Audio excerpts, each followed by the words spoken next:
So as you can see, this is a bit more of an abrupt value and color transition. But when I look at my reference image, that's kind of how that reflected light begins. So I do want to make sure that even if it feels weird, that I get those abrupt transitions in there when they are needed, but still soften it just a little bit, which is called feathering, so that it's not just like a line. You do want it to still be kind of a softer line between those values and colors.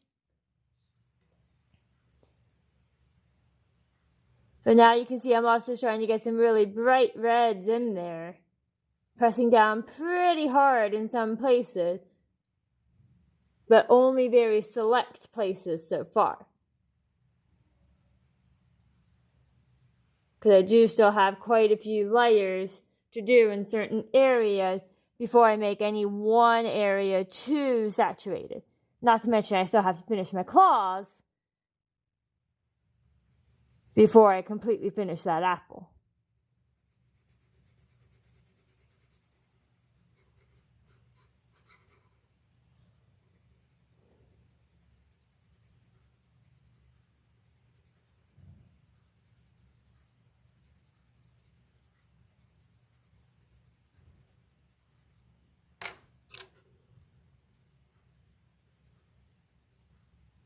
So now I'm at the point where I am going to be kind of bouncing back and forth between different colors more. So don't be surprised if you see some of the purple or some of the blue or some of the green kind of coming in and then the next color going directly on top. Because at that point, once you get to the point where you are sort of working in those sort of, not last stages, but getting to that 3/4 point, you are going to go back and forth between colors a lot because now you're kind of finishing things up a little bit more.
So I am also at the point where I will go ahead and start using some white, especially on my reflected light areas. Not so much in the highlight yet, but definitely in those reflected areas, because remember, they're kind of small, not super bright white, and should be kind of a quick transition from the value that comes right before it. So you do want to make sure that you get those in there at this point.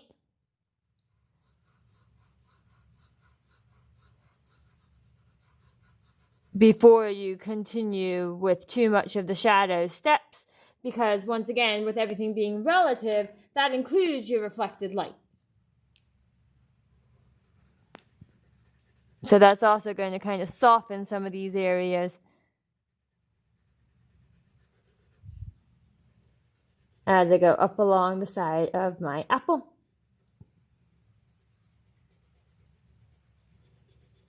So you can see that the white is sort of blending those colors along the edge, similarly to how it would on my actual reference image.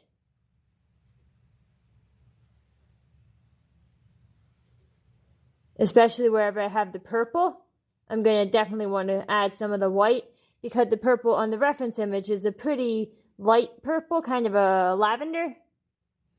So I want to make sure that I get that point across within my apple. Anywhere where I have that purple, I want it to kind of be super light like that, but still pretty saturated. And remember, do not rely on the white to get back to those highlight values. You can only use the white to soften what you've got and kind of bring up some of those lighter values, but you will never be able to get back to paper white. So make sure, once again, that if you have like a highlight in this area, for instance, you leave that paper showing, especially within those earlier stages, because we are still kind of considered the early stages of this project, simply because I have not finished the clause and everything is going to be relative and contingent upon itself, basically.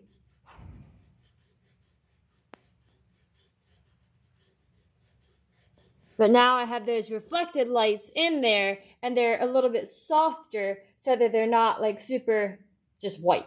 And then the next thing I'm going to do is erase some of those pencil lines with my little cap eraser. That way I get my sort of fade into the paper space like I was talking about yesterday. It's going to feel a little bit weird when you lose that line, but it's going to look more volumetric and more three-dimensional in the long run. And especially once I go in and I start adding the rest of these claws around the apple, then that line will sort of reappear because the next thing is going to be coming in there. Now, just because I'm erasing these pencil lines does not mean that the apple is finished. It just means that it is at a point where now I want to make sure that I can really see the form and not the form's outline. So I'm erasing those outlines to help me with my shading a little bit more.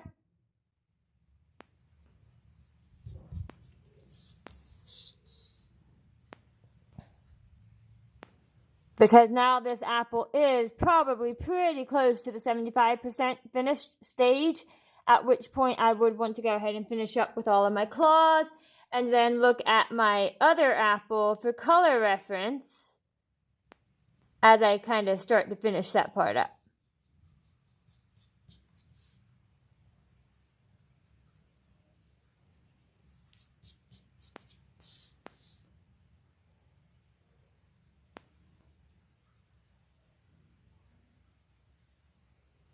Not to mention, we want to go ahead and erase these pencil lines before we completely finish things, because if we wait and erase them at the very end, then we'll end up with a bit of a halo around everything. Whereas if we erase them while we're still in the shading steps, we will still be tightening up, refining some of the edges, going back over with more layers, and that's going to help us prevent that halo that can occur. Now I'm also going to go into that back portion and just do a little bit of erasing, because it's not going to remove a lot of the color, but what it is going to do is kind of soften it all and push it back a little further. And that's actually called subtractive shading, which is pretty easier with chalks and pastels and things like that. But it is a type of shading that we can do. Now, what we are focusing on primarily is positive or additive shading, which is where you are actually adding the value and the colors and the transitions to the paper. Subtractive would be what I just did behind the stem, where I'm going to be removing the value, the shading, and the color that is there. So now, once again, I would consider that apple to be about 70-ish% done. It definitely still needs some more brightness around in here, but that's going to be more like this type of a saturation. So I could go ahead and do that and then work on the claws a little bit more And then once I have everything ready for those final little bits of shading, that will be your last demo video.